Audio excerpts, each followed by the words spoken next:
Welcome on in, golf fans. It's your boy Gsluke here with our course breakdown for this week's Pebble Beach Pro-Am. Gonna get you guys ready for both courses this week. But first off, we'll look at some tournament details, some of the stat averages that we have around the Pebble Beach golf links. Afterwards, a hole-by-hole breakdown, some of my custom modeling and key stats for this week, and we'll wrap it up with some comp courses around the PGA Tour that can give you a good idea for how play is gonna look this week to help you out with your research process. So by the end, you're gonna have all the info that you need to go out there, get your research started for this week, and hopefully find some good DFS plays and potential outright bets in the process. So without further ado, let's go ahead and hop on in with some of those tournament details around the Pebble Beach Pro-Am.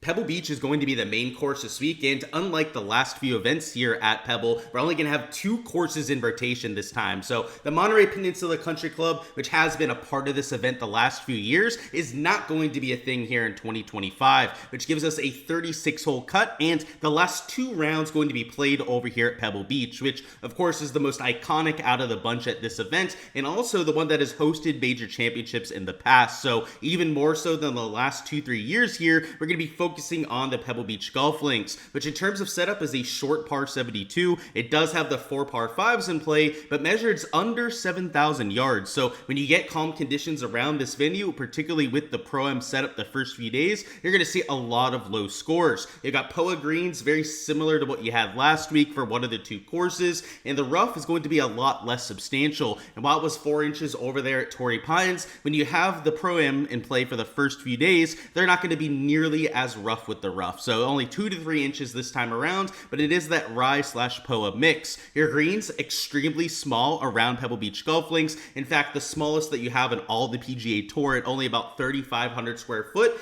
And you have not that many water hazards in play, but a lot of natural areas that come into play around this course. I think the Jordan Spieth shot from 2-3 years ago when he was hanging over the edge are the kind of natural hazards that we're talking about. It was designed back in 1919, but it's had quite a few renovations ever since then. The other golf course is also a par 72, just a hair longer over there at Spyglass Hill, but significantly more difficult when conditions aren't that great. They've also got those POA greens, but the green complexes and the green speeds over there at Spyglass Hill are usually what makes it a little bit more difficult. And we're only going to have one of the 4 rounds over there, so we're not going to focus on it all that much, but it plays kind of similar to what you have with Pebble. You got to be real accurate off the tee, maybe a little bit more demanding when it comes to the off the tee test, but you got some small greens, really tricky green complexes, and not that much that has to change with their modeling. So of course, only being there for one of the 4 rounds makes it a little bit less important. And when we take a look at some of the stats over here and bet the number, all of these are going to be coming from the Pebble Beach golf links. But before we go stat by stat, give you guys an idea of what happens around here this year, it's going to be a little bit firmer and faster. You can see this over here on the GCSAA sheet, but it has been extremely dry this year. They've had a lot of sunny conditions, a lot of dry conditions the last 3 or 4 months, and I think it's going to play a lot harder here in 2025. So though the fairway average, green averages are normally well above your PGA Tour average, I think this time around it's going to come back down a little bit. So your fairway average normally about 69%. If they're going to be rolling out this time around not nearly as soft as usual, that could be closer to 60% like we have for our Tour average. Your green average, because you have such small green complexes, if they're going to be firm and fast as opposed to receptive, that is likely going to drop a whole bunch. In fact, could even drop down to sub 60% when it's all said and done. Scrambling rate, probably going to be harder to come by if it's a little bit firmer and faster. So when we take a look at some of the winning scores at this event over the last few seasons, I think it's going to be a little bit harder this time around. Birdies, slightly harder to come by, more bogeys out there, and your winning score might be closer to something like 15 under par as opposed to the 20 under par that we've seen this at time to time. So a lot of that'll come down to the weather. We'll have to see what happens out there with the winds. If they really start to kick up out there for the weekend, it could be even worse than that when it comes to the winning score. So I think it's going to be a little bit of a different Pebble Beach than what we're used to seeing. And, last year was the first time this was a true signature event. So it's the first time that we've had really all the world's best playing here. But if you take a look at the leaderboard, it really feeds into a specific skill set. We want guys that are really good short iron players from 50 to 150 and really really good POA putters. And last year you had some of your bombers up towards the top, like a Clark who won it, and O'Barry finished in second. But look at that, Mark Hubbard down there at T4, a Tom Hoagie who has an elite course history around Pebble Beach, went out there and finished in sixth. You know, Justin Rose, T11, right? He's won here before, another shorter, more positional player. Those kind of guys are live, even at a signature event like this. So year before that, I think it's even more so evident. And that's the year that Justin Rose went out there and won. But look at this, Brendan Todd, Peter Minotti, Brandon Wu. I know a lot of guys that aren't the best off the tee players are usually a pretty good course fit around a Pebble Beach. So when we go through the custom modeling here in just a little bit, also some of the key stats, you're going to get a really good taste for what we're looking for. But when you have an event won by a Tom Hoagie, you have guys like Troy Merritt finishing top 5. A lot of these shorter, more positional players, you can tell it's going to be a completely different focus than what we had over there at Torrey Pines. Torrey Pines, it was about being an absolute flusher, one of the longest players when it comes to the off the tee play. This time around, it's much more about being accurate, and particularly out there with your second shot. So let's go hole by hole, give you guys a taste for the shots required around Pebble Beach, and then we'll do our modeling over here for this week. What you'll notice when we go hole by hole is the lack of driver holes around this golf course. So hole number 1 would be one of those. Most players are going to hit an iron here to the corner, and even if you do so, it's going to leave you at most about 150 yards. So even though you have to lay up a bunch off the tee here, it's not like a Cognizant Classic where it's leaving you like 150 to 200 yards. A lot of times you're laying up to about 150 at most. Hole 2 is your first par 5. It is an extremely scoreable hole. Does play a little bit uphill for your second and third shot, but at 519 yards, it is reachable for the entire field. Hole 3 is 399 yards, so another shorter par 4, and because of the angling off the tee, a lot of people are going to take less than driver here. If you take driver, it's really hard to hold this kind of angle, but if you hit a 3-wood, maybe even an iron off the tee, you're going to have at most about 125 and in. Hole 4 is 333 yards, another shorter par 4. This one plays significantly uphill out here for your second shot. So though it looks drivable out there on paper, it's mostly a 2-shotter unless it's going to be playing from a forward tee box. Hole 5 is 199 yards. This is maybe one of the harder holes that you have out here, particularly if it's a back right pin. And the difficulty a lot of times comes down to pin location and also wind direction. Because if it's back there in the back right and you have a wind coming in, this could play a whole half a stroke over par. But if it's in calm conditions and it's an easier, maybe a front left pin location, I mean, this could play a whole half a stroke under par. So a lot of that comes down to setup. Hole 6 is your second par 5. This one is also reachable in 2. A lot more uphill than what you had with the first par 5 though. So if you thought the first one was a little bit tricky, about 2-3 yards uphill, this one is about 10 to 12 yards uphill when it comes from this fairway to the upper shelf up top. Hole 7 is maybe the most iconic hole around Pebble Beach. It is, you know, the postage stamp par 3, kind of like you had at 3 around Torrey Pines. You have the wind coming off the water, and, you know, if you're setting up a hole-in-one challenge on a simulator, it's probably that hole.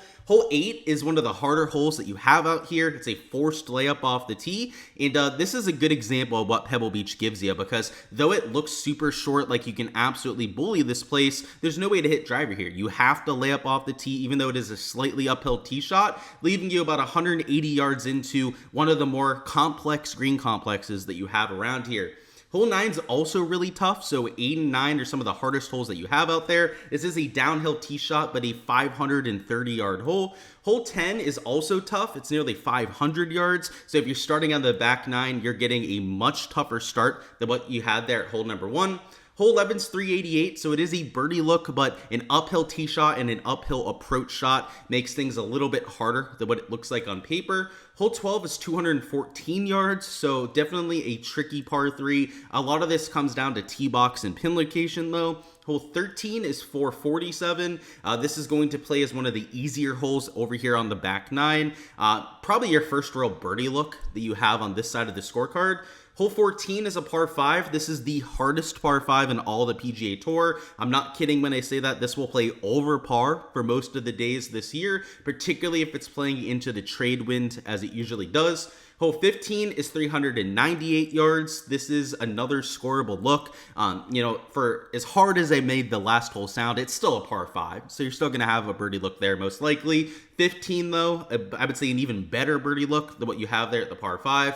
16 is also a shorter par 4. The tee shot can be a little bit awkward because of the way it goes from left to right. It's easy to hit it through the fairway on the left side, and because of this tree on the right, if you miss in this right rough or even in these bunkers, it's not a guarantee that you can get it to the green. So you'll have people that miss right that have to lay up in this little alcove between the two trees.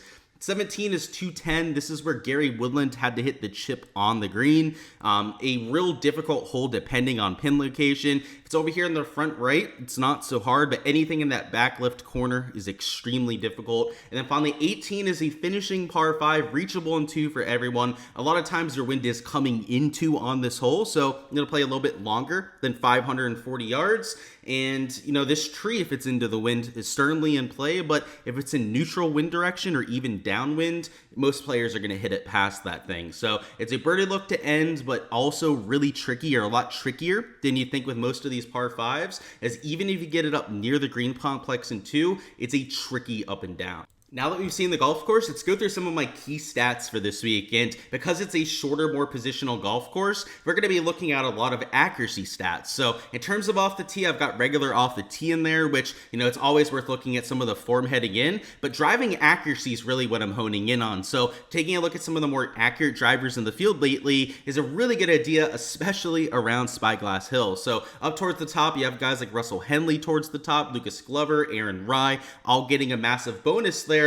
But pretty much the whole top end of this list are going to be guys that you're looking at off the tee, players that can keep themselves out of trouble, that can hit some of those narrow dog-legging fairways, are going to be at a huge advantage when it comes to setting up birdie looks because of how small the green complexes are here. They're only 3,500 square foot. If you're not hitting out of the fairway, you're going to have next to no chance to hit it close. Approach play, you can always look at regular approach, just like as we were saying off the tee, but that 50 to 125 range is going to be especially useful this week with how many layups and how many shorter par 4s you have. Hitting a wedge and maybe even a 75 to 100 yard wedge is going to be how you're setting up a lot of those birdie looks. So some of the best players in the field heading in would be guys like a Johnny Vegas gaining over 0.1 strokes per shot out there in that shots gained category. Guys like Nick Taylor good with the wedges, Hideki with his solid form. Harry Hall showing up for the second time was also showing up as a little bit of an off the tee popper. Sam Stevens with his Sunday emergence last week, obviously at Torrey, could be a look at this golf tournament as well. But pretty much the whole way down through all the guys that are highlighted in green here are all going to get a sizable boost this week. So you got your guys like Tom Hoagie down there that we would hope to see with his kind of course history, and Aaron Rise better at these short kind of golf courses. And I guess a name to point out, Scotty Scheffler will be back in the fold this week, also a player that pops in that proximity bucket. One thing to note here is that there's not a lot of shots from like 150 to 175, but from 175 to 225 is where you're going to get a lot of those par 5 second shots, and then also your par 3 approaches. So it's something that I'm maybe not looking at as much as that 50 to 150 range, but still incorporating it out there into my model. So guys towards the top of that list that are going to be especially suited for those par 3s, you get Lucas Glover showing up again. I mean, look at that dark green across the board so far. Number 2 in the model so far, so definitely somebody we're going to have to keep an eye on. But Patrick Rogers, Ben Griffin up towards the top end of that list, Grazerman, McNeely, Lauer, all players that are really good from 175 to 225. Around the green matters when you have a course with as greens as small as what we're going to have this week. Even if you're going to hit 12 to 13 greens of regulation per round, it's going to be especially helpful for some of your top level finishers. But maybe the most important key stat that we have out here is going to be this putting on PO, because anytime we get Pro-Am set up, it turns into a little bit of a putting contest the first few days. The guys that can go out there, gain us 3-4 shots gained putting this week are going to be at a massive advantage. You've seen that for some of your players that have gone out here and won this event in the past. Guys like Tom Hoagie are some of the best POA putters that we have in the field. Justin Rose is towards the top end of that list. Even other guys that have just had a good course history here, kind of like you have there with Jordan Spieth, are all guys that filled up over there on their POA greens. So towards the top end of that list, we have guys like a Pavon gaining over 2 strokes per round. A Bhatia, who is not always the best putter, is really good on the POA surface. Denny McCarthy has got some decent course history here. Jake Knapp, kind of like Bhatia, not the best putter that we have on tour. So guys like Akshay, Knapp that are really popping on the surface are going to be players that are making their way towards the top end of my modeling. Players like Sam Stevens, look at this, number 6 in the model for this week. Another player that's popping on this POA surface. You combine that with the really good wedge play, also just the solid form heading over there from Torrey Pines. And I know Sam Stevens would have been a really nice play to have over there at the Farmers, but he might be a play over here at Pebble Beach as well. A few other guys that are popping on POA, you got Justin Rose, already mentioned, is really good on this surface. There's Tom Hoagie, another player that has elite tier course history here. But if you can find somebody, and by the way, Hoagie, not always the most consistent putter, right? So that was part of the reason that he was in play when he went out here and won a few years ago. Guys that are showing up as a surprise on this POA list are almost always really good course history players. So maybe a few to go ahead and point out would be a Tommy Fleetwood, not always the best putter, is really good on POA. Might be somebody that I'm really side-eyeing this week. And Austin Eckroat is a lot better on POA than he usually is out there on the greens. Taylor Pendrith, another guy that's a lot better on POA than what we're used to seeing. And then Will Zalatoris, probably the last one we'll look at as well, did not play at Torrey. A lot of people wanted to use him over there in their lineups.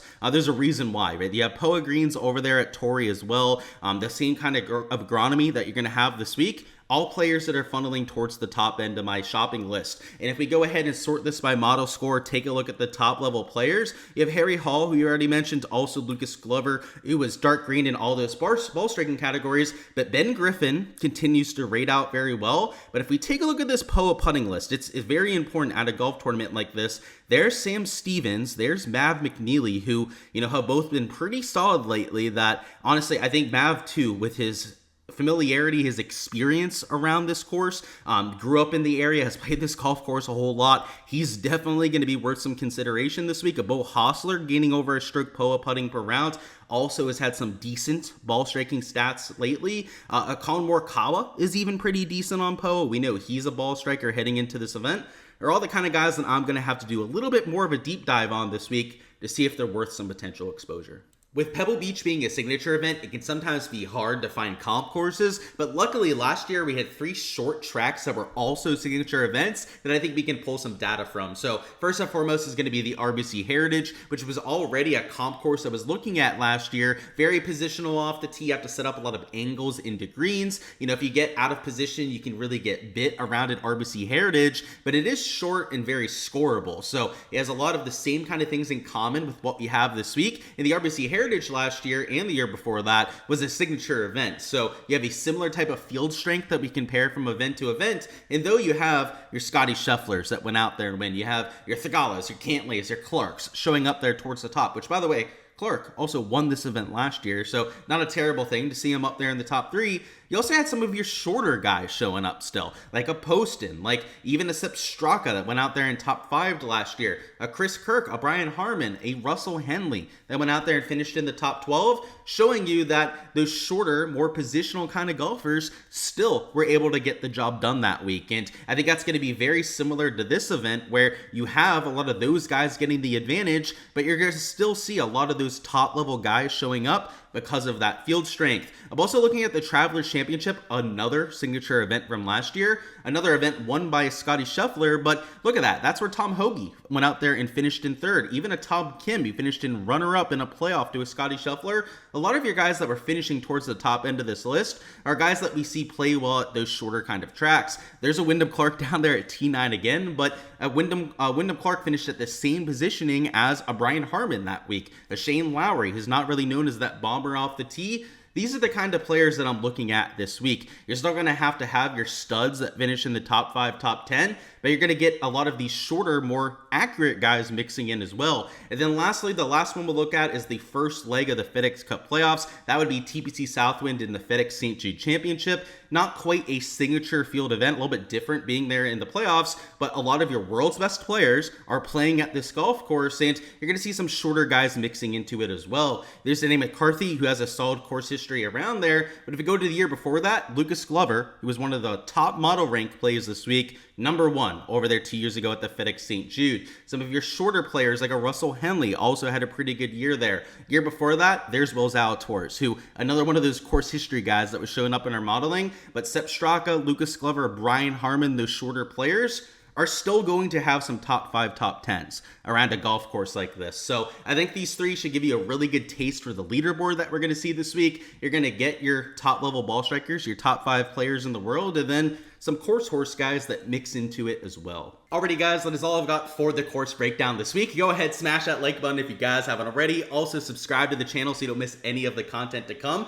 including our DFS and betting preview, which will be dropping a little bit later on this afternoon, as well as our live stream Wednesday at 7 p.m. Eastern time, going over any of your last second questions for DFS or betting this week. We'll take a look at the weather report, some of the ownership heading into lock for GPPs, all of that sort of stuff to make sure you're ready for all of your exposure. Best of luck out there with whatever you guys are going with, and also go ahead and comment down below what you've got as the winning score for this event for a chance to earn a free month on my Patreon page. On there, of course, is where I'm posting all my modeling, all my projections out there for any given week, whether it's for Showdown or over there for main slate, props on Underdog and Prize Picks for a chance to earn all of the extra analysis for free. Just go ahead and give me the winning score. It'll be on a first come, first serve basis. So once a score is taken once, it cannot be taken again. And if you end up getting the exact number, it'll automatically give you access to the Patreon. So go ahead, comment what you've got for that winning score down below. Best of luck with all of your exposure for this week, and let's go out there and have ourselves a Pebble Beach Pro-Am.